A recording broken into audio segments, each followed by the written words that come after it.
İşə başlamaq üçün liquidity analyst və yaxud da sənin işinlə əlaqəli digər sahələrə hansı bilik və sertifikatlarım olmalıdır?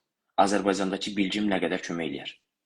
Eynən. Belə deyim, məsələn, mənim indiki gördüyüm işin description-na da baxsaq, orada hər hansı bir sertifikat xüsusi vurğulanmamışdı. Yəni arzu olunan təbii ki, bizim sahədə risk olduğuna görə FRM sertifikatı ən arzu olunandır. Məsələn, bizim sahədə olan peşəkarlara da baxdıqda bir çoxu FRM sertifikatını ya ən azı birinci səviyyəsini almış şəxslərdir. Məsələn, FRM sertifikatınızın olması böyük avantajdır, amma FRM dedikdə biz orada daha çox riskə baxırıq. Kredit riski də daxildir, burada likvidlik də daxildir, digər operating risklər hamısı bura daxildir, amma biz FRM-in kiçik bir hissəsidir, likvidity riskdir. Yəni mən orada sertifikatlardan daha çox bilik və təcrübənin daha çox rol oynadığını qeyd edərdim. Məsələn, sizin əgər Azərbaycanda hal-hazırda gördüyünüz işdə risk menecment sahəsindəsinizsə və o sizə daha çox köməyində çata bilər işlərdə.